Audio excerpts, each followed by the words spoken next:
მოგესალმებით. Quorumi გვაქვს. დღის წესრიგი დარიგებულია, დაჩქარებული დაგვემატა ერთი საკითხი.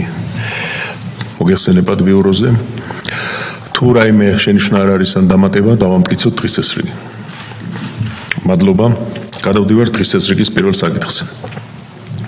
საქართველოს მთავრობის მიერ საკანონმდებლო ინიციატივის წესით წარმოდგენილი კანონპროექტი მიკროსაფინანსო ორგანიზაციების შესახებ საქართველოს კავშირშლების შეტანის თაობაზე. მოხსენებელი საქართველოს ეკონომიკისა და მდგრადი განვითარების მინისტრის მოადგილე ბატონი ვახტანგ ცინცაძე. გთხოვთ ბატონო. მოგესალმებით. განსახილულად პირველი მოსმენით წარმოგიდგენთ მიკროსაფინანსო ორგანიზაციების შესახებ კანონში ცვლილებების პროექტს. ცვლილების მიხედვით მიკროსაფინანსო ორგანიზაციების დაკრედიტების ლიმიტი 100.000 ლარიდან იზრდება 200.000 ლარამდე და აღნიშნული ცვლილებით ეროვნულ ბანკს უფლებამოსილება აქვს დაამტკიცოს დამატებითი მოთხოვნები მიკროსაფინანსო ორგანიზაციების მიმართ ნორმატიული აქტის მეშვეობით. ეს არის მთლიანად კანონპროექტის არსი. აღნიშნული ცვლილება განპირობებულია იმ გარემოებით, რომ დაკრედიტებაზე მოთხოვნა იზრდება. ბოლო ცვლილება მიკროსაფინანსო ორგანიზაციების ლიმიტთან დაკავშირებით 2017 წელს განხორციელდა. აღნიშნულის მერე მიკროსაფინანსო ორგანიზაციების საკრედიტო პორტფელი ფაქტობრივად გაორმაგებულია, ასევე მოგეხსენებათ გაორმაგებულია ეკონომიკის ზომა 2017 წელთან შედარებით.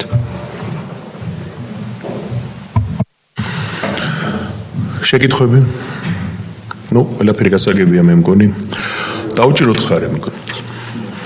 დიდი მადლობა. საქართველოს მთავრობის მიერ საკანონმდებლო ინიციატივის წესით წარმოდგენილი კანონპროექტები გარემოს დაცვის შესახებ საქართველოს კანონში ცვლილების შეტანის თაობაზე, საქართველოს ადმინისტრაციულ სამართალდარღვევათა კოდექსში ცვლილების შეტანის შესახებ და საქართველოს ადმინისტრაციულ სამართალდარღვევათა კოდექსში ცვლილების შეტანის შესახებ საქართველოს კანონში ცვლილების შეტანის თაობაზე. მოხსენებელი საქართველოს გარემოს დაცვისა და სოფლის მეურნეობის მინისტრის პირველი მოადგილე ქალბატონი ნინო თანდილაშვილი. გთხოვთ ქალბატონი. მადლობა. მოგესალმებით. წარმოგიდგენთ გარემოს დაცვის შესახებ საქართველოს კანონში ცვლილებების პროექტს. მოკლედ მოგახსენებთ, რომ კანონში ცვლილებები გამომდინარეობს საქართველოსა და ევროკავშირის შორის ასოცირების დღის წესრიგიდან და ასევე საქართველოს წევრობიდან ენერგეტიკულ გაერთიანებაში. მოგეხსენებათ, რომ 2017 წელს გახდა საქართველოს სრულუფლებიანი წევრი ენერგოგაერთიანების, რომელიც ასე ვთქვათ, არაწევრ სახელმწიფოებს მოიცავს კანდიდატ ქვეყნებს და ასოცირებულ ქვეყნებს, რომლებთაც სურვილი აქვთ, რომ ასე ვთქვათ, თავიანთი კანონმდებლობა მაქსიმალურად დაუახლოვონ ევროპულ სტანდარტებს, განსაკუთრებით ენერგეტიკის მიმართულებით, მაგრამ არა მხოლოდ და ბუნებრივია ენერგეტიკული გაერთიანების წევრობა მოიცავს მათ შორის გარემოს დაცვის კუთხით გარკვეულ ვალდებულებებსაც ენერგეტიკის სექტორთან თანხვედრაში. ამავდროულად უნდა აღინიშნოს, რომ ასოცირების დღის წესრიგიდან გამომდინარე საქართველოს ევალება, რომ დაუახლოვოს თავისი კანონმდებლობა ევროკავშირის სათბური ეფექტის გამომწვევი აირების შემცირების დირექტივას. რა თქმა უნდა, ეს კლიმატის ცვლილების კუთხით აღებული მნიშვნელოვანი ვალდებულება არის. გამომდინარე იქიდან, რომ ცალკეული მავნე აირები, რომელიც გაიფრქვევა ატმოსფეროში და საბოლოო ჯამში, ასე ვთქვათ, გავლენას ახდენს კლიმატის ცვლილებაზე, ევროკავშირის პოლიტიკა მიმართულია იმისკენ, რომ ნელ-ნელა ეტაპობრივად შემცირდეს ამ მავნე აირების გაფრქვევა იმ სექტორებიდან, მრეწველობის მნიშვნელოვანი სექტორებიდან, რომელთაც ასე ვთქვათ, ახასიათებთ საქმიანობის შედეგად ასეთი აირების გაფრქვევა და სწორედ ამ მიმართულებით არის მიღებული რამოდენიმე დირექტივა და ერთ-ერთი დირექტივის მოთხოვნების გადმოტანა ხდება ჩვენს ეროვნულ კანონმდებლობაში ენერგეტიკული გაერთიანების ვალდებულებებიდან გამომდინარე საქართველოს ეს ყველაფერი 2023 წლამდე უნდა დაენერგა და ეხლა მოგახსენებთ რას გულისხმობს სწორედ ეს ვალდებულება. ეს ვალდებულება გულისხმობს ცალკეული ასე ვთქვათ ბიზნეს ოპერატორებისთვის დაწესებას ერთის მხრივ ვალდებულების, რომ მათ ზუსტად წარადგინონ ინფორმაცია თუ რა ოდენობის მავნე ნივთიერებებს აფრქვევენ თავიანთი საქმიანობის შედეგად, რომელიც კლიმატის კუთხით არის ზემოქმედების მომხდენი. ამ ასე ვთქვათ, აიღონ ამ გაფრქვევებთან დაკავშირებით სახელმწიფოსგან ავტორიზაცია, შეათანხმონ მარტივად რომ ვთქვათ თავიანთი გაფრქვევები სახელმწიფოსთან და შემდგომში ყოველწლიურად ანგარიშგება მოახდინონ მათ მიერ გაფრქვეული ნივთიერებების შესახებ. ბუნებრივია ამ ყველაფრის საბოლოო მიზანი გახლავთ ის, რომ ეტაპობრივად ბიზნესმა დანერგოს თანამედროვე ტექნოლოგიები იმისთვის, რომ შემცირდეს საწარმოო პროცესიდან გაფრქვევა, თუმცა უშუალოდ ეს საკანონმდებლო ცვლილება ამ ვალდებულების შემოტანას ბიზნესისთვის არ ითვალისწინებს აღორძინებს მხოლოდ ორი კუთხით ვალდებულებას. ერთი ეს არის ავტორიზაციის დოკუმენტის მიღება და შეთანხმება სახელმწიფოსგან თუ რაოდენობის გაფრქვევები არის, ასე ვთქვათ, საქმიანობის შედეგად გამოწვეული და მეორეს მხრივ ყოველწლიური ანგარიშგების ვალდებულება იმისათვის, რომ დადასტურდეს ყოველწლიურად, რომ ნამდვილად შეთანხმებული გაფრქვევების ფარგლებში მოქმედებს ბიზნესი, ასე ვთქვათ. რატომ არის ეს ყველაფერი მნიშვნელოვანი და რას უკავშირდება საბოლოო ჯამში, ასე ვთქვათ, აღწერა, ჩვენ ესე დავარქვით ამას, ამ მავნე ნივთიერებების გაფრქვევის. 2026 წლის 1 იანვრიდან ევროკავშირში ძალაში შედის, ასე ვთქვათ, ახალი დირექტივა, რომელიც ევროკავშირმა მიიღო და რომელიც ყველა მესამე ქვეყანას დაუწესდა და კონკრეტული, ასე ვთქვათ, პროდუქცია, რომელიც განთავსდება ევროკავშირის ბაზარზე, მაგალითად ეს შეიძლება იყოს თაბაშირის ან მუყაოს წარმოება, ეს შეიძლება იყოს მინის, ასე ვთქვათ, განწარმოებული პროდუქცია, შეიძლება იყოს ფეროშენადნობის შედეგად წარმოებული პროდუქცია, ასეთი პროდუქციის შემტანი ბიზნეს ოპერატორები ევროკავშირის ბაზარზე, ასე ვთქვათ, გადაიხდიან დამატებით გადასახადს. ეს ყველა ქვეყნისთვის თანაბრად მოქმედი არის, ყველა მესამე ქვეყნისთვის, რომელსაც სურს თავის პროდუქციის შეტანა ევროპის ბაზარზე და ევროკავშირი ამას უწოდებს ეგრეთ წოდებული, ასე ვთქვათ, კლიმატის გადასახადს. კლიმატის გადასახადს გამომდინარე იქიდან, რომ ევროკავშირში მოქმედი საწარმოები გარკვეულ გადასახადებს ამ კუთხით უკვე იხდიან და იმისთვის, რომ ბაზარზე თანაბარი კონკურენციის პრინციპი შენარჩუნდეს, სხვა ქვეყნიდან იგივე პროდუქციის შემტან ბიზნეს ოპერატორებსაც მოუწევთ, ასე ვთქვათ, სერტიფიკატების შესყიდვა და ამ სერტიფიკატების შესყიდვაში გარკვეული საფასურის გადახდა და შემდგომში ბუნებრივია ისე განთავსება თავისი პროდუქციის ევროკავშირის ბაზარზე. ეს არის სავალდებულო მოთხოვნა, რომელიც ყველა ქვეყნისთვის, როგორც მოგახსენეთ, 2026 წლიდან შედის ძალაში და მიუხედავად იმისა, რომ ჩვენ ღრმა და ყოვლისმომცველი თავისუფალი სავაჭრო შეთანხმება გვაქვს გაფორმებული ევროკავშირთან, რა თქმა უნდა, ეს არ ითვალისწინებს გამონაკლის ამ მიმართულებით.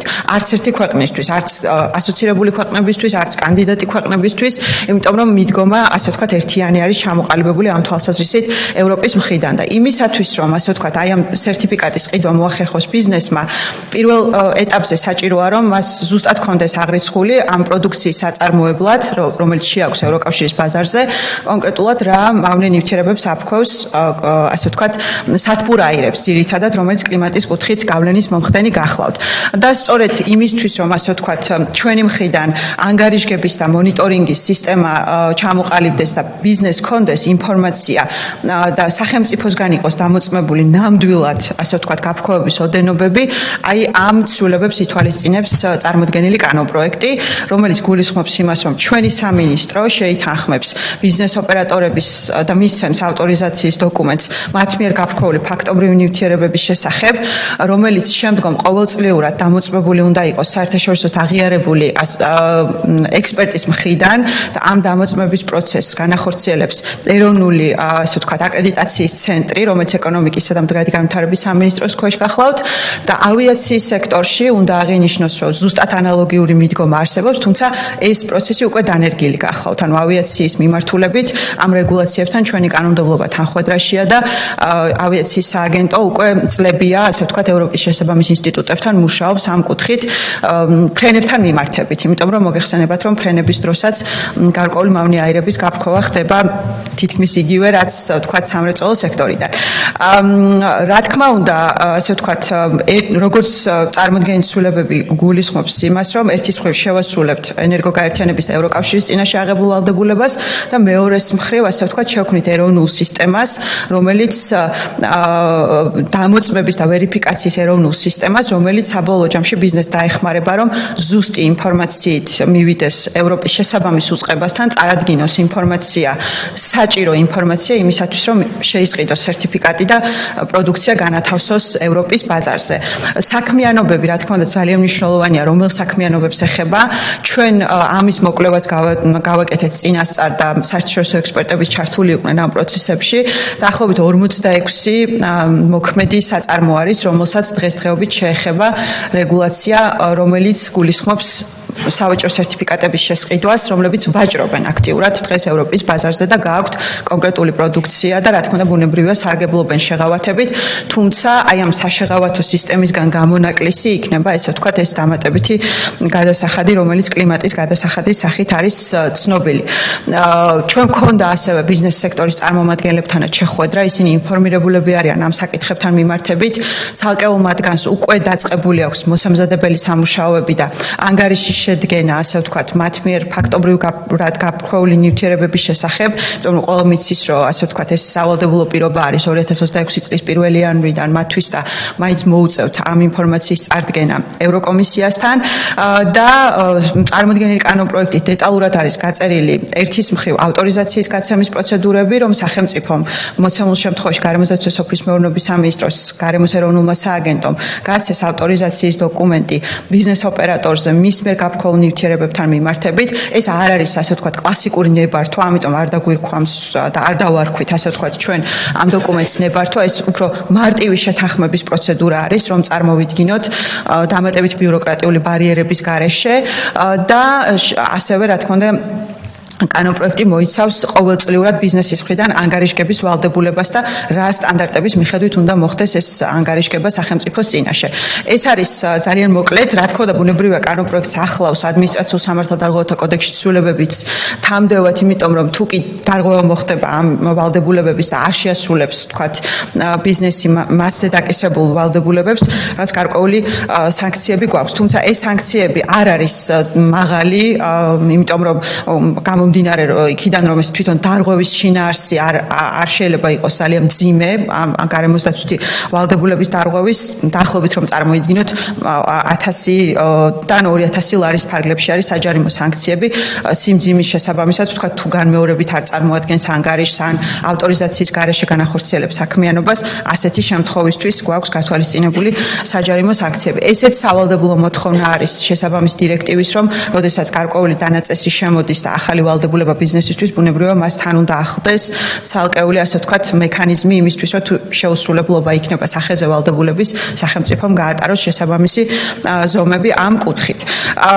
ეს გახლავთ მოკლედ წარმოდგენილ ასე ვთქვათ ცვლილებებთან მიმართებით საქმიანობებს რაც შეეხება საქმიანობების ზუსტი ჩამონათვალი განისაზღვრება საქართველოს მთავრობის დადგენილებით ჩვენ აქ დიდი ლავირების საშუალება არ გვაქვს იმიტომ რომ დირექტივა განსაზღვრავს ზუსტად იმ საქმიანობებს რომელსაც შეეხება ეს წესები და ამასთანავე ზღვრებს საქმიანობებისთვის რაც დაწესებული არის შესაბამისი დირექტივით კანონპროექტის თამდევ განმარტებით ბარათში ეს მოცემულია თუმცა ხშირი არის ასე ვთქვათ ცვლილებები დირექტივაში საქმიანობასთან მიმართებით და ამიტომ ვიფიქრეთ რომ მთავრობის დადგენილებით უმჯობესია რომ დამტკიცდეს ეს საქმიანობების ჩამონათვალი გამომდინარე იქიდან რომ ვთქვათ მომავალში თუ ცვლილებები საჭირო იქნება ეს ცვლილებები განხორციელდეს შესაბამისად აი რამოდენიმეს მოგახსენებთ მაგალითისთვის რომ აი ყველაზე გავრცელებული რაც შეიძლება რომ ვთქვათ ჩვენი ქვეყნისთვის რელევანტური იყოს ეს არის მაგალითად თუჯის და ფოლადის წარმოება და მისგან უკვე შემდგარი პროდუქციის ექსპორტი ხო რომელიც უშუალოდ ამ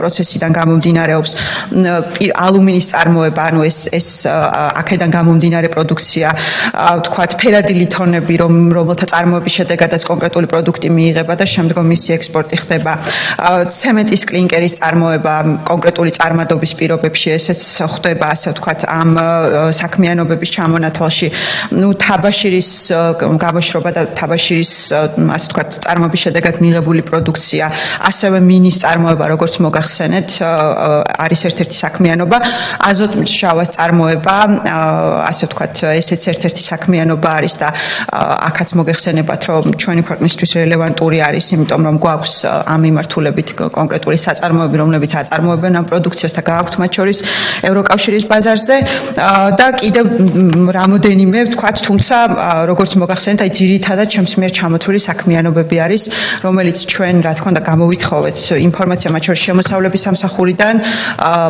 თუ ვინ არის უშუალოდ გამტანი ამ პროდუქციის ევროპის ბაზარზე როგორი არის ბრუნვა ასე ვთქვათ ამ კუთხით და ყველა ამ საწარმოსთან მათ შორის საინვესტიციო საბჭოს ფორმატში ჩვენ გვქონდა შეხვედრა და მივაწოდეთ ინფორმაცია ამ დაგეგმილ ცვლილებებთან მიმართებით მათ შორის იმ ვალდებულებებთან დაკავშირებით რომელიც შეეხება ევროკავშირის ასე ვთქვათ ეგრეთ წოდებული საზღვრის დაცვის მექანიზმი ქვია ანუ დამატებითი ღირ გადასახადის სახით რაც გულისხმობს სერტიფიკატების შესყიდვას ეს არის მოკლედ წარმოდგენილი კანონპროექტთან მიმართებით თუ შეკითხვები გაქვთ ბუნებრივია სადვარ უპასუხო მადლობა ბატონი ილია ბატონი ბეჟანი და მეც მაქვს მე მოგესალმებით დიდი მადლობა წარმოდგენილი კანონპროექტისთვის მაქვს რამდენიმე კითხვა სამომავლოდ ალბათ ეს ფასიანი გახდება, ხო, გადასახადები იქნება და რამდენად ახლოს არის ევროპის გადასახადებთან ჩვენთან სამომავლოდ მოლოდინი როგორი იქნება.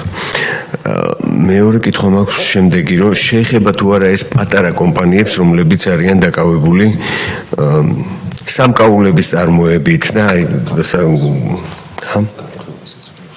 ხო, ისინი ხო იყენებენ ამ ღუმელებს, რომელთაც ჩვენთან ის ძალიან პოპულარულია და მნიშვნელოვანია ესეც ვიცოდეთ. აი ეს ორი კითხვა ჯერჯერობით. მადლობა.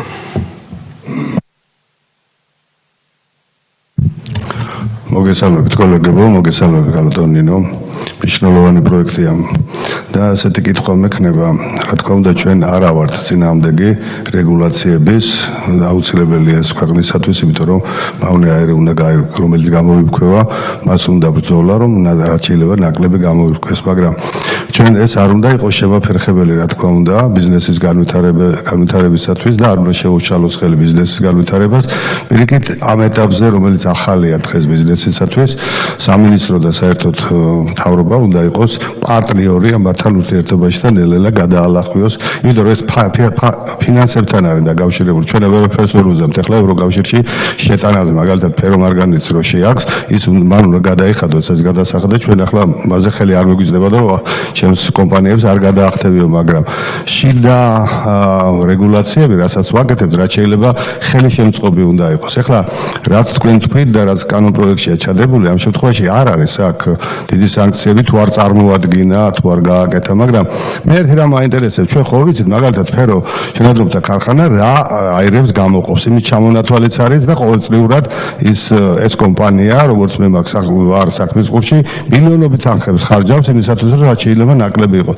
ამ შემთხვევაში ეს არ გაუჭირდება, მაგრამ მცირე საწარმოები, თქვენ თქვით რომ კლინკერების წარმოება, რომელიც ძალიან ახალია ჩვენ ქვეყანაში და მნიშვნელოვანი პროდუქტია, იმიტომ რომ მშენებლობა ერთ-ერთი წამყვანი დარგია ქვეყნისა, ამ მიმართულებით რა ხდება და ბატონი ილიარრაც თქვა, რომ აი მცირე საწარმოები, რომელიც შეიძლება მათ გაქონდეს პროდუქცია ევროკავშირში, რა გადასახადები ექნებათ და ახლობით რომ ვიცოდეთ ალბათ და ამ კომპანიებმაც იცოდეთ და ამ მიმართულებით მეთქვა უნდა მექნება, რომ რაც შეიძლება, იმიტომ რომ დღეს არ არის იოლით თემა და არ არის ძალიან ისეთი გარემო მსოფლიოში, რომ სწრაფად იყიდებოდეს ის პროდუქტები, რაზედაც თქვენ საუბრობთ. ამიტომ ამ მიმართულებით თქვენი აზრი და ხედვა სამინისტროს. მადლობთ. ბატონი ირაკლი, მოგესალმებით. მე მაინტერესებს დღეს მოქმედი კანონმდებლობით რამდენად რეგულირებადია ეს მიმართულება, რა განსხვავებას გვაძლევს ანუ ეს ახალი რეგულაციების ამოქმედება, რა შედეგზე გაგვიყვანს გარემოს დაცვის მიმართულებით და მაინტერესებს კიდევ ქვის საამქროები თუ იქნებიან მოაზრებულები ამაში. ბატონი ილია ზაზუსტება უნდა კიდევ ეს შეკითხვის. ერთ კითხვას დავამატებ კიდევ, მაინტერესებს ჩვენთან გადახდილი გადასახადები რამდენად ჩაითვლება ევროპაში გადახდად, ხო? ეს უბრალოდ ისა მე უფრო წინადადება მაქვს ვიდრე შეკითხვა და ალბათ თან პასუხსაც გავცეთ რა აქ უკვე წარმოდგეს კოლეგებმა და იგივე თემაზე მინდა. პირველი რაც მინდა ვთქვა, ჩვენ არა ვართ წამყვანი აქ და ალბათ მუშაობა ამ დარგზე ამ თემაზე წამყვანო კომიტეტმა უნდა გააგრძელოს. მაგრამ მე მაქვს კონკრეტული წინადადება. ეს არ არის პირდაპირი გაგებით გარემოს დაბინძურება იმ მანქანა რომ გამოყოფს გამონაბოლქვს და ჩვენს ვთქვათ ეს არის ეგრეთ წოდებული სასათბურე ჰაერები, ოზონის შრე და ასე შემდეგ და რომელიც ასევე მნიშვნელოვანია. მაგრამ თუ ჩვენ გავითვალისწინებთ მიმდინარე პროცესებს, რაც სოფლიოში ხდება, იგივე ამერიკა საერთოდ გამოვიდა პარიზის კლუბიდან, ამას არ ეხება, მაგრამ ზოგადად წამყვან ქვეყნებს, ჩინეთს, რუსეთს, ამას ბევრ რამეს საერთოდ მიერთებული არ არის და ჩვენ ვართ რაღაც 0.00 მილიონედი პროცენტი ალბათ ამ დამბიძურების შემქმნელი.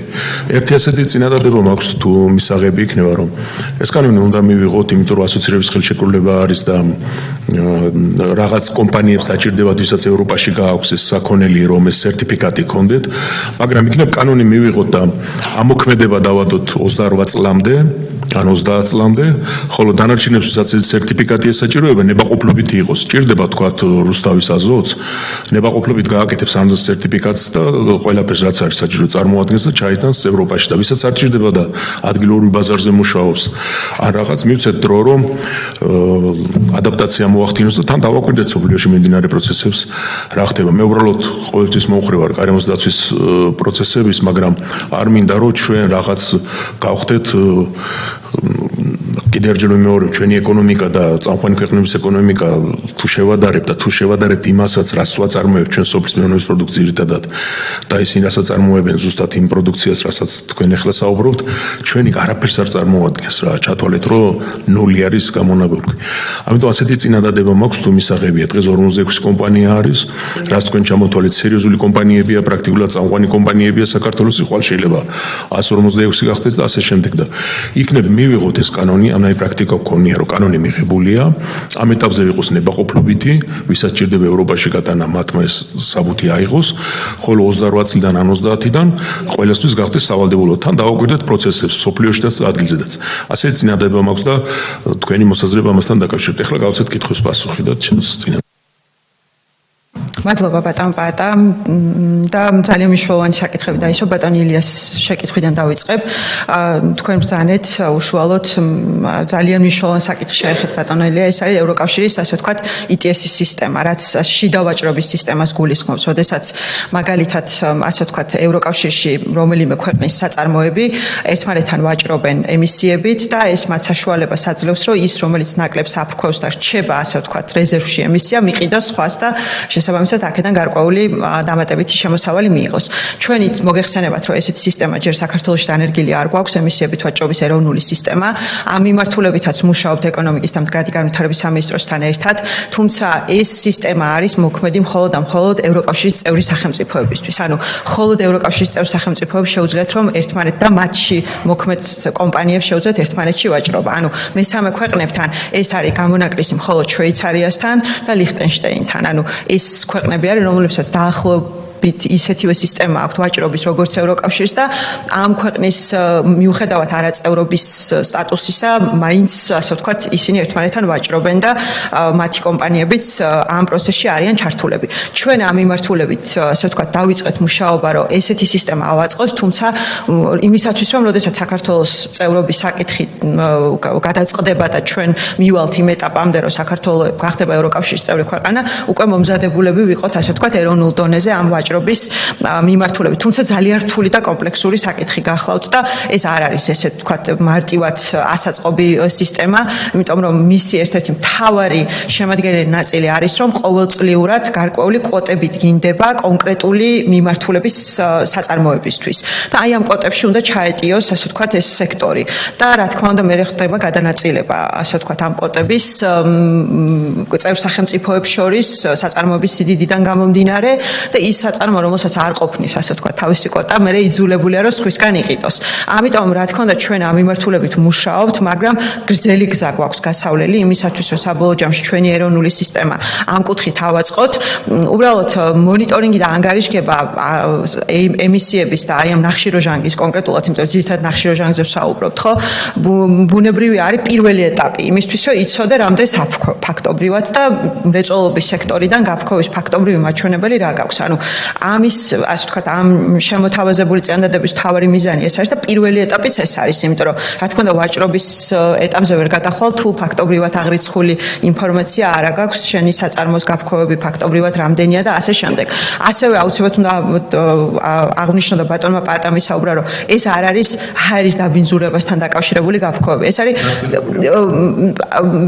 თვათ ესე პირდაპირაც არ არის. დიახ, აი უფრო კლიმატის კუთხით ვალდებულების შესრულება არის. საბოლოო ჯამში ხა კლიმატის ცვლილება ყველაფერზე გავლენას ახდენს, მაგრამ აი პირდაპირ ჰაერის დაბინძურების ნაწილში გაფრქვევის მაჩვენებლად არ ითვლება ეს. ამიტომ რა თქმა უნდა ძალიან ესე ვთქვათ დინამიურად ვითარდება თანამედროვე მსოფლიოში კლიმატის ცვლილების კუთხით პროცესები. ჩვენ ხედავთ რომ ისეთი ყველაზე მსხვილი ასე ვთქვათ მრეწველობა ვისაც აქვს დღესდღეობით ისინი აპირებენ რომ საერთოდ გავიდნენ პარიზის შეთანხმებიდან და საერთაშორისო დონეზე უარი თქვან კლიმატის ცვლილების კუთხით ვალდებულებების შესრულებიდან.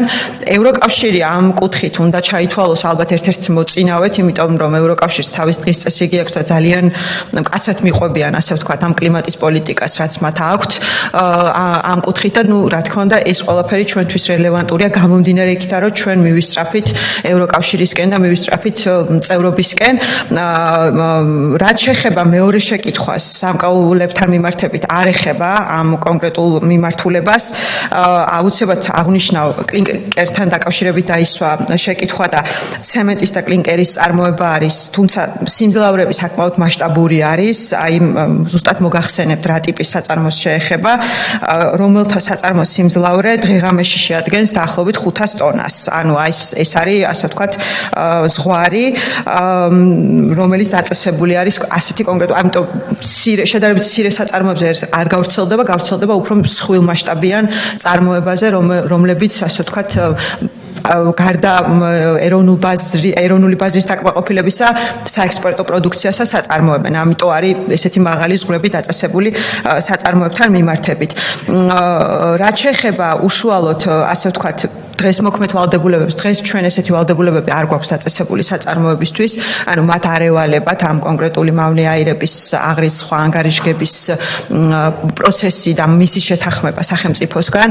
ეს არის ახალი ვალდებულება, რომელიც შემოდის როგორც ასე ვთქვათ ავტორიზაციის დოკუმენტის მიღება, ასევე შემდგომში ყოველწლიური ანგარიშგების ვალდებულება და მე ბატონ ბეჟანის პოზიციას ვიზიარებ, რომ ჩვენ რა თქმა უნდა მაქსიმალურად უნდა შევუწყოთ ხელი ბიზნესს იმისთვის, რომ რაღაცა ნაკლები ბიუროკრატიული ბარიერების შევქმნათ, ნაკლების თანებართო სისტემა შემოვიტანოთ, იმიტომ რომ ან რაღაცნაირად დავაინტეგრიროთ გარემოსდაცვითი ნებართვები ერთმანეთთან იმისთვის, რომ ცალ-ცალკე ვთქვათ 10 და 15 ტიპის ნებართვის აღება არ მოუწიოს ბიზნესს ერთი საქმიანობის დასაწყებად და ეს ძალიან მნიშვნელოვანია და ამ კუთხით რა ყველა კანონპროექტი რაც შემოტანილი გვაქვს პარლამენტში და რაზეც არის ასე ვთქვათ თანხმობა პარლამენტისგან ეს პროცედურები ჩვენ მაქსიმალურად ერთმანეთთან გვაქვს დაინტეგრირებული რომ რაღაც გარკვეული ერთი ფანჯრის პრინციპი შევქმნათ თუმცა ის რაც არის ვალდებულება გვესმის ყველას რომ ამ ვალდებულებას ვერ გავექცევით და გადავალ ასე ვთქვათ ბატონ პაატას შემოთავაზებაზე რომ ხომ არ ჯობია რომ ვთქვათ მივიღოთ ეს კანონი და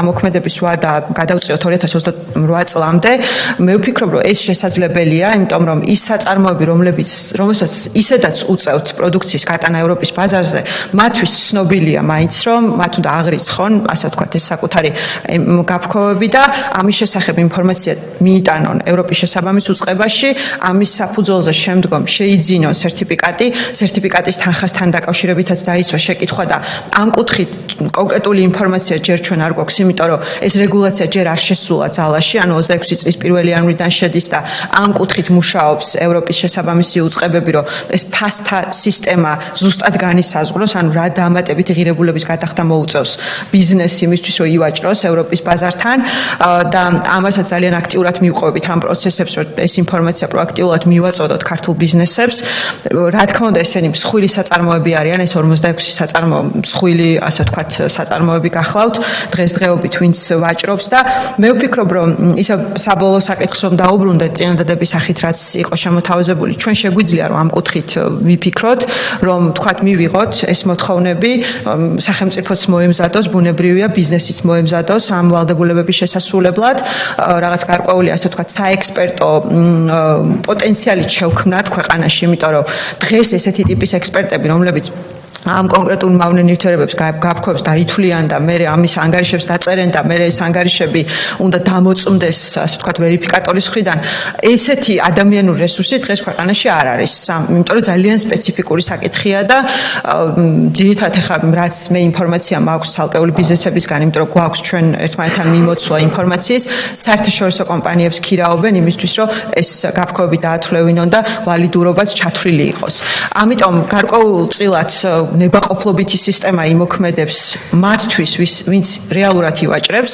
ევროპაში თუმცა შემდგომ უკვე შემოვა ვთქვათ ეს ვალდებულება სახელმწიფოსგან ოფიციალური ფორმით ამიტომ ვფიქრობ რომ ეს წინადადება შეგვიძლია რომ განვიხილოთ და ამ მიმართულებით ვიფიქროთ გადავადების ნაწილში მადლობა კი ბატონო მადლობთ ქალბატონ ნინო ჩვენ ამაზე არ გვისაუბრია და მადლობთ რომ ასე დამოკიდებულება გააქვთ და ჩვენ ბატონ ილიასაკ შეკითხვა მაგრამ მაშინ ჩვენ დასკვნაში კომიტეტის დასკვნაში ჩავწერთ ამას და შემდეგ წამყვანი კომიტეტზე იქნება ეს განხილული საბოლოოდ.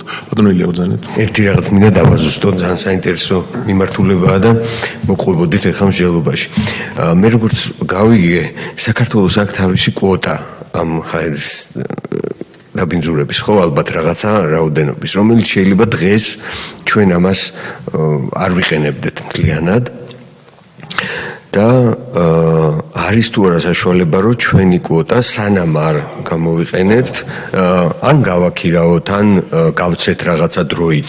მაგრამ რა თქმა უნდა, ეს უნდა იყოს ისეთი დაცული, რომ როგორც კი ჩვენ დაგვჭირდება კონკრეტული რაოდენობის გამოყენება, უნდა დავიბრუნოთ ეს ჩვენ საკუთარი იმისთვის და გამოყენებისთვის ქვეყნის ინტერესებიდან გამომდინარე. სხვა დაზუსტებები არ არის გთხოვთ ქალბატონი. მადლობა ბატონ პატა. ძალიან მნიშვნელოვანი შეკითხვა არის, ესე იგი, ეს ცოტა სხვა საკითხს ეხება და ამაზეც მოგახსენებთ, მოკლედ მაქსიმალურად ვეცდები. ესე იგი, კლიმატის ცვლილების კუთხით ვალდებულებები, რა თქმა უნდა, ჩვენ რაც აღებული გვაქვს საერთაშორისო დონეზე, ეს არის პარიზის შეთანხმებიდან გამომდინარე აღებული ვალდებულებები, რაც გულისხმობს იმას, რომ ყოველწლიურად და ასე ვთქვათ, ყოველ 5 წელიწადში ერთხელ ქვეყანა მაქსიმალურად უნდა შეამციროს თავის სათბური ეფექტების გაფრქვევა და გარკვეული წვლილი აიღოს ამ მიმართულებით. თქვენ ბრძანეთ აქ ერთხელ ითქვა, რომ საქართველოს არ არის ახლა მნიშვნელოვანი დამბინძურებელი კლიმატის ცვლილების კუთხით, გამომდინარე იქიდან, რომ ერთის მხრივ ქვეყანა არის პატარა და მეორეს მხრივ ბუნებრივია, ახლა ჩვენი მრეწველობა ვერ შეეძრება, თქვა ჩინეთის და ამერიკის და გერმანიის სიმძლავრეებს, ხო? ამიტომ რა თქმა უნდა, ჩვენი წილი არის ძალიან მცირე ამ გლობალურ დონეზე, მაგრამ და სწორედ აქედან გამომდინარე, რომ ჩვენი ეკონომიკა ძალიან, ასე ვთქვათ, ერთის მხრივ დინამიურად ვითარდება და მეორეს მხრივ მდგრადად ვითარდება და მაქსიმალურად ასე ვთქვათ ვიცავთ თანამედროვე სტანდარტებს, ამ პროცესებში ხა ჩვენი გაფრქვევები მაღალი არ არის. ამიტომ ის არსებული სისტემა, რაც გვაქვს, საშუალებას იძლევა, რომ ჩვენი ბიზნესები ემისიების საერთაშორისო ვაჭრობის სისტემაში ჩაერთნენ და გაყიდონ. ეხლა მაგალითისთვის რო გითხრათ, ორ ქვეყანასთან გვაქვს გაფორმებული ორმხრივი შეთანხმება, იაპონიასთან და შვეიცარიასთან და დაინტერესებულები არიან, ასე ვთქვათ, ვაჭრობის მექანიზმის ამოქმედებით. ცალკეულ ბიზნესები უკვე ასე ვთქვათ აქტიური კომუნიკაციის დონეზე არიან შესაბამის კერძო კომპანიებთან ამ ქვეყნების.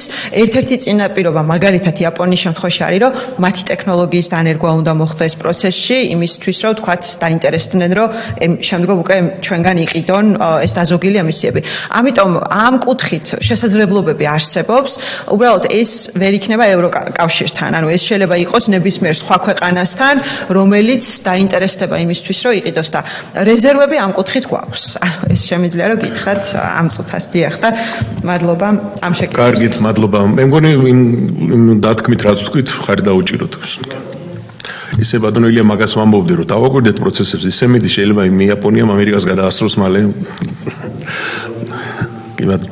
თქვენი საკითხია ქალბატონ ნინო, შემდეგიც საქართველოს მთავრობის მიერ საკანონმდებლო ინიციატივის წესით წარმოდგენილი კანონპროექტი ქარსაფარი ზოლის შესახებ საქართველოს კანონში ცვლილების შეტანის თაობაზე. გთხოვთ. მადლობა, მოკლედ მოგახსენებთ კანონპროექტთან დაკავშირებით ქარსაფარი ზოლების შესახებ საქართველოს კანონი, რომელიც მივიღეთ, სამინისტროს დაევალა, რომ ესე ვთქვათ, ჩვენ 2025 წლის 1 მარტამდე სრულად უნდა მოგვეხდინა ქარსაფარი ზოლების ინვენტარიზაცია ქვეყანაში არსებული. უნდა აღინიშნოს, რომ დაახლოებით 17,000 ჰექტარს შეადგენს ქარსაფარი ზოლების რაოდენობა დღეს ქვეყნის მასშტაბით. გარკვეული სამუშაოები ამ მიმართულებით ჩატარდა უკვე მიწის მდგრადი მართვისა და მიწათსარგებლობის მონიტორინგის ეროვნული სააგენტოს მხრიდან, თუმცა დამატებით ჩვენ გვჭირდება ვადები იმისთვის, რომ სრულად დავასრულოთ ქარსაფარი ზოლების ინვენტარიზაცია და ასევე გვჭირდება დამატებით რესურსები დაახლოებით 6 მილიონამდე სახელმწიფოსგან იმისთვის, რომ ეს ინვენტარიზაციის სამუშაოები დასრულდეს. ამიტომ ვითხოვთ, რომ 2027 წლის 1 იანვრამდე მოგვეცეს ვადა იმისთვის, რომ ეს პროცესი სრულად დავასრულოთ და ქვეყნის მასშტაბით აღწერილი ინვენტარიზებული გქონდეს ქარსაფარების რაოდენობა. ყველას კარგად მოგვეხსენება, ქარსაფარები მნიშვნელოვან როლს თამაშობს სოფლის მეურნეობის კუთხით, ასე ვთქვათ, სოფლის მეურნეობის სექტორის განვითარებაში და ამიტომ, რა თქმა უნდა, ეს სახელმწიფოსთვის ერთ-ერთი პრიორიტეტული მიმართულებაა. დამოუკიდებელ საქართველოს ისტორიაში არასოდეს არ აღრიცხულა ქარსაფარი ზოლები და ესეც აუცილებლად უნდა აღინიშნოს, რომ სწორედ ჩვენი სწორი პოლიტიკის შედეგია, რომ ამ კუთხით სახელმწიფომ დაიწყო აქტიური მუშაობა, მათ შორის მუნიციპალიტეტების ჩართულობით. მადლობა. ძალიან ბატონო ბიჭო. კალბატონო, ძალიან კარგად ახსოვს ეს კანონი ჩვენ მივიღეთ გასულ პარლამენტში 2020 წლის მოწვევის და იქაც გქონდა ეს შეკითხვები და ეხლა უფრო შეგიძლიათ ალბათ ამ კითხვებზე პასუხი გაცეს. რამე თუ ქარსაფარი ზოლი ძალიან მნიშვნელოვანია რეგიონებში და ყოველწლიურად თქვენ ხედავთ რომ რა ხდება. მაგრამ სამწუხაროდ თქვენ ალბათ ჩაატარეთ ინვენტარიზაცია და იქაც გამოჩნდებოდა რომ ეს ქარსაფარი ზოლები კომუნისტების პერიოდში ძალიან კარგ ლოკაციებზე იყო და ძალიან კარგად მუშაობდა. ალბათ დიდი ნაწილი ამ იგივე ადგილს დაემთხვა, მაგრამ სამწუხაროდ თქვენც იცით ალბათ და მიხვდებოდით რომ გაივლიდით მაგას, რომ ეს მიწები ფაქტიურად პრივატიზირებულია და ის ლოკაციები, რომელიც უკვე კვლევები იყო, ალბათ გარკვეული კვლევები მაშინ და ამ ადგილზე დაისვა, ის ადგილი უკვე ეკუთვნის კერძო საკუთრებაშია და რა ეშველება იმას გამოსყიდვას აპირებთ თუ სხვა ლოკაციაზე გადაგაქვთ. აი ამ ინვენტარიზაციამ, რომელიც თქვენ გააკეთეთ გასულ წელს და ითხოვთ კიდე გადავადებას და მე მესმის აუცილებელია, იმიტომ რომ ძალიან მნიშვნელოვანი და სერიოზული თემაა და ძალიან შრომატევადი. აი რა გამოკვეთ ამ ინვენტარიზაციამ, აი ამ მიმართულებით. მადლობთ. გთხოვთ. კი ბატონო, მოგახსენებთ, დაახლოებით 6000 ჰექტარზე არის ჩატარებული უკვე საინვენტარიზაციო სამუშაოები, რამაც გამოავლინა, რომ ერთის მხრივ ეს ტერიტორიები, სადაც ქარსაფარი ზოლები ისტორიულად იყო, დღეს სამწუხაროდ აღარ არის, ესე ვთქვათ, იმ მასშტაბით და იმ რაოდენობით და ბუნებრივია საჭიროებს გაშენებას, მაგრამ რა თქმა უნდა, საკუთრების ფორმას აქვს ძალიან დიდი მნიშვნელობა, გამომდინარე იქით, რომ იქ რომ გაშენდება ეს ქარსაფარი ზოლი, შემდეგ მეპატრონე ჭირდება, რომელმაც უნდა მოუვაროს ამ ყველაფერს. ინვენტარიზაციის სამუშაოების შედეგად გამოვლინდა, რომ ნაწილი ტერიტორიების არის სახელმწიფო საკუთრებაში, ნაწილი არის მუნიციპალურ საკუთრებაში გადაცემული ტერიტორიები, ნაწილი ხდება კერძო მესაკუთრეების, ანუ ფერმერების, ასე ვთქვათ, საკუთრებაში. აქედან გამომდინარე, სწორედ სახელმწიფომ, როდესაც შემუშავდა საძოვრების მართვის ერთიანი პოლიტიკა და სტრატეგია და სამოქმედო გეგმა, იქ ძალიან დეტალურად გაიწერა, რომ როდესაც, ასე ვთქვათ, გაშენების სამუშაოები განხორციელდება, შესაბამისი მოულაპატრონობაც უნდა, ასე ვთქვათ, განისაზღვროს მესაკუთრიდან გამომდინარე. ბუნებრივია და ფერმერებიც აუცილებლად უნდა იყვნენ ჩართული ამ პროცესში, რომ გარკვეული, როგორ თქვა, ასე ვთქვათ, შეიძლება სახელმწიფოსგან შეიძლება გაშენდეს ეს ქარსაფარი ზოლები, მაგრამ რაც გარკვეული მათი მხრიდან თანაკონტრიბუცია იყოს, რომ მოულაპატრონობის რეჟიმში ისინი იყვნენ ჩართულები აქტიურად. მაგალითად, ქონდა ჩვენ ისეთი პრაქტიკაც, რომ გაშენდა ქარსაფარი ზოლები და შემდგომ იმ მავნე პრაქტიკიდან გამომდინარე, რაც იცით, რომ არის, ასე ვთქვათ, გადაწვა ნიადაგის მოსავლის აღების შემდგომ სამწუხაროდ რიგ შემთხვევაში ეს ქარსაფარი ზოლები განადგურდა. ამიტომ ამ კუთხით ერთის მხრივ არის სამუშაო ძალიან აქტიურად ფერმერებთან და მუნიციპალიტეტებთან, რომ ეს ვალდებულებები იქნას მაქსიმალურად გათავისებული და პროცესში ჩართულობა იყოს მათი მხრიდან და რა თქმა უნდა ბუნებრივია გაშენების სამუშაოების შემდეგ ეს მოვლის პროცესი იყოს ინტენსიური და აი ეს არის რაც გამოვავლინეთ, რომ ამ კუთხით ძალიან აქტიურად აქვს სახელმწიფო სამუშაო, რომ ეს მთელი, ასე ვთქვათ, პროცესი რაც მიმდინარეობს ერთის მხრივ აღწერა და მეორეს მხრივ პარალელურად გაშენების პროცესი შედეგიანი იყოს საბოლოო ჯამში. აი ეს შემიძლია რომ გითხრათ ამ ეტაპზე. ზანეთ ბატონო. ძალიან კარგი, მაგრამ ქალბატონინო, თქვენ თქვით რომ მესაკუთრეების მიხედვით იქნება ვალდებულება რომ მას მოუაროს. ეხლა ამას კონტროლი უნდა და თქვენ იცით რომ ბევრი გაშენდა და უკვე აღარ ფუნქციონირებს, იმიტომ რომ გაახმდა რაღაცები დაემართა. და უამრავი გაიჩეხა, იცით თქვენ და ძალიან ცოტა რომელიც მაშინ იყო გაკეთებული, დღეს ფუნქციონირებდეს. ამიტომ გარკვეული ვალდებულებას რომ მივცემთ ამ ადამიანებს, ეს იქნება მუნიციპალიტეტი თუ კერძო საკუთრება, კერძო პირები, ფერმერები, ამ შემთხვევაში რაღაც პრივილეგიები, რაღაც უნდა დავაინტერესოთ, ხო? აი ეს დაინტერესებს სხვანაირად არ გამოვა ეს მოულაპატრონობა ერთია, მისი კონტროლი მეორეა და მე ახორციელებს თუ არა ამ დაწესებულ წესებს, ის კიდე მესამეს კონტროლი უნდა. აი ეს როგორ წარმოგიდგენიათ, რა პროცესი იქნება, რომ ეს კიდევ ერთხელ გავაკეთოთ და კიდევ ერთხელ არ გაფუჭდეს. აი ამას თუ გაქვთ მონახაზი, ახლა შეიძლება დღეს ფორმულა ამაზე ვერ მითხრათ, მაგრამ რა მონახაზი შეიძლება გქონდეს და რა გაქვთ ამასთან მიმართებაში, რომ კიდევ ერთხელ ვამბობ, ჩაიდეს თანხები თქვენ გააშენოთ და შემდეგ კვლავ გაფუჭდეს. აი ამ მიმართულებით მაინტერესებს. ბატონო ილია, გთხოვთ. ფაქტიურად დაახლოებით იგივე კითხვა მქონდა მეც. მაინტერესებდა წინა ვადებში რა თანხები იყო და ეს თანხები ამ ვადაში გაიზარდა თუ შემცირდა სამომავლოდ, როცა შესრულების ვადა დადგება. მადლობა.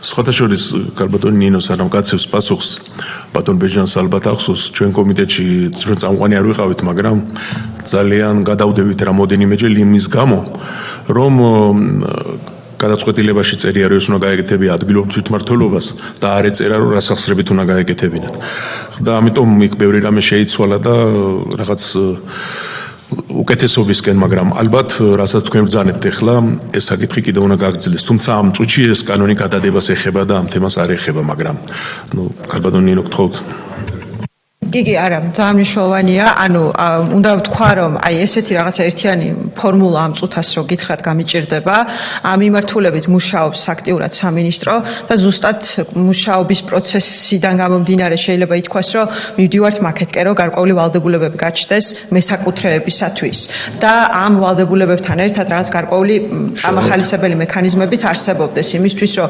ინტერესი გაჩნდეს რომ ასე ვთქვათ ადამიანებმა მოუარონ იმიტომ რომ ეს რაღაცა საბოლოო ჯამში საერთო საკუთრებასავით გამოვა, ხო? ანუ ეს ხო არ იქნება მარტო ერთი ფერმერის, ანუ რაღაცა გამოვა საერთო საკუთრება, თუნდაც იგივე კერძო მესაკუთრეებზე რო ვისაუბროთ, ნუ მუნიციპალიტეტთან დაკავშირებითაც იგივე შემიძლია ვთქვა, რომ აქაც ჩვენ ვფიქრობთ, რომ ანუ გარკვეული ვალდებულებები მუნიციპალიტეტმა უნდა აიღოს და რა თქმა უნდა ამას შესაბამის დაფინანსებაც უნდა მიყვეს სახელმწიფოსგან და რაც ეხება უკვე ბატონ ილიას კითხვას, რომ ვთქვათ რა რესურსებით მოხდა, ნაწილი იყო საბიუჯეტო რესურსები და ნაწილი საერთაშორისო პარტნიორების მხარდაჭერით გამოყოფილი თანხები რომელთა ფარგლებშიც ასე ვთქვათ დღემდე ეს 6000 ჰექტარი ინვენტარიზაციის სამუშაოები განხორციელდა თუმცა აი მომდევნო წლებში ჩვენ გათვალისწინებული გვაქვს საბიუჯეტო თანხები სრულად დიახ საბიუჯეტო რესურსები იმისთვის რომ ეს ინვენტარიზაციის სამუშაოები დასრულდეს 6 მილიონი 5.5 მილიონია დაახლოებით ჯამურად მომდევნო 2 წლის განმავლობაში თანხები მადლობა კარბატონი ნინო მე მგონი ხარი დაუჭიროთ ხო მადლობთ გადავდივართ მადლობთ შემდეგ საკითხზე საქართველოს პარლამენტის წევრების ბატონი შოთა ბერიკაშვილი არჩილ გორდულაძე თორნიკე ჭეიშვილის მიერ საკანონმდებლო ინიციატივის წესით წარმოქმნილი კანონპროექტი საქართველოს ადმინისტრაციულ სამართალდაზღვევათა კოდექსში ცვლილების შეტანის თაობაზე მოხსენებედი ბატონი თორნიკე ჭეიშვილი გთხოვთ ბატონი თორნიკე მადლობთ ბატონო თავმჯდომარე მოგესალმებით პატრონულ კოლეგებო მივესალმებით დამსწრე საზოგადოებას აპარატს წარმოგიდგენთ პირველი მოსმენით საკანონმდებლო ინიციატივას რომელიც მიზანმიმართულია იმისათვის რომ მოხდეს საქართველოს საკონსტიტუციო სასამართლოს გადაწყვეტილების აღსრულება მე მოგახსენებთ რომ 2024 წლის 14 ივნისს საქართველოს საკონსტიტუციო სასამართლოს მიერ იქნა გადაწყვეტილება გამოცხადებული რომლის მიხედვითაც 2025 წლის 1 აპრილიდან ძალადაკარგულად იქნა ცნობილი საქართველოს ადმინისტრაციულ სამართალდაზღვევათა კოდექსის რამდენიმე მუხლი. ეს მუხლები ძირითადად შეეხება ენერგომატარებლების უკანონო, ასე ვთქვათ, დატაცებას, მათი სარგებლობას. აქ საუბარია იმაზე, რომ მაგალითად შეიძლება მოხდეს ბუნებრივი აირის ან სიტყვაზე ელექტროენერგიის დატაცება ერთი მხრივ, მეორე მხრივ სასმელი წყლის უკანონო მოხმარება ან წყალარინების ქსელით უკანონო სარგებლობა. პირველ შემთხვევაში ეს როგორც არის დღევანდელი ნორმატიული მოწესრიგებით გათვალისწინებული, იწვევს მხოლოდ და მხოლოდ გაფრთხილებას. ამასთან მიმართებით საკონსტიტუციო სასამართლოსაც თავისუფლ გადაწყვეტილებაში არაფერი არ აქვს ნათქვამი და არც ყოფილა პრინციპში ეს თემა გაპრობლემებული, მაგრამ როცა საუბარი არის ანალოგიური სამართალდარღვევის ჩადენაზე განმეორებით, აქ უკვე შემოდის სახდელის სახით, ესე ვთქვათ, ფულადი ჯარიმა. და რაზე აქ ლაპარაკი? ესე იგი საკონსტიტუციო სასამართლომ აღნიშნა, რომ ბლანკეტური მიდგომა მხოლოდ და მხოლოდ იურიდიულ პირებთან მიმართებით 15000 ლარის ოდენობით დაჯარიმებასთან დაკავშირებით არის, ასე ვთქვათ, არამართებული არაკონსტიტუციური და შესაბამისად წარმოდგენილი საკანონმდებლო ცვლილება ამ შემთხვევაში აკეთებს ერთგვარ დიფერენცირებას ფიზიკურ პირებთან მიმართებითაც, კერძოდ იმ შემთხვევაში თუ კი ჩვენ საქმე გვაქვს ინდმეწარმეზე, ანუ ფიზიკური პირი ახორციელებს კონკრეტულ სამეწარმეო საქმიანობას და ის არის DGG-ს გადამხდელი, რაც უკვე თავისთავად უკავშირდება იმას, რომ მას უნდა კონდეს წლის განმავლობაში სათანადო ბრუნვა, ამ შემთხვევაში ის გაუთანაბრდება პრაქტიკულად იურიდიულ პირს, ანუ სხვა მეწარმე სუბიექტს და მისი დაჯერიმებაც ამ შემთხვევაში მოხდება 15000 ლარის ოდენობით.